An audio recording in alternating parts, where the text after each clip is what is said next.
Party అధికారంలో లేనప్పుడే కాక అందరి దుమ్ము దులిపేది. ఎక్కడికి పోయినా ఉన్నది ఉన్నట్లు మాట్లాడి అందరినీ ఇరకట్టంలో పెట్టేది. అసొంటిది ఇక ఇప్పుడు అధికారంలో ఉన్నాడు, మాట ఇంటాడా చెప్పురి. అందుకే మైక్ల ముంగట్టుకొచ్చి ఎగస్ పార్టీ వాళ్ళను కడిగి పారేస్తున్నాడు.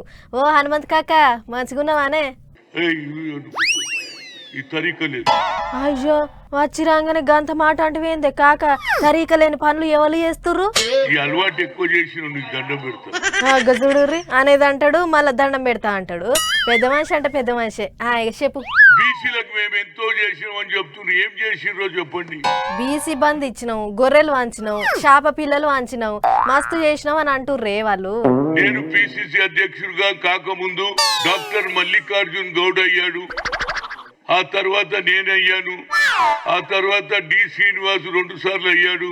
బీసీలకు ఏమి ఇచ్చిర్రు అని అంటే మీరు పదవులలో కూర్చున్నాడు కాదే కాక, బీసీ పబ్లిక్ కు ఏమి ఇచ్చిర్రు అని అడుగుతుర్రు. ఆ ఇందిరా పార్క్ ను కూడా తీయడానికి మీరు ప్రయత్నం చేసిర్రా లేదా? ఇందిరా పార్క్ ను తీసేయాలి అనలేదే, ఇందిరా పార్క్ కాడ ధర్నా చౌక్ ను తీసేయాలి అన్నారు. మీరేం చేసిండ్రా బాబు? సకల గుణ సర్వే చేశారు. సకల గుణ సర్వే కాదే కాక, ఇది సకల జనుల సర్వే. అయ్యో మర్చిపోయినట్లున్నాడు. తెలంగాణ తల్లి, దాని గురించి మీరు ఆలోచన చేయలేదు. మీరు 10 ఏళ్ళున్నా మీరు ఏం చేయలే. అయ్యో తీరొక్క సొమ్ములు కిరీటంతోనే విగ్రహం పెడితే మీరొచ్చి అంతా మార్చేసిర్రు అని మొన్నటిదాకా వాళ్ళు లొలిపెట్టిరు కదనే.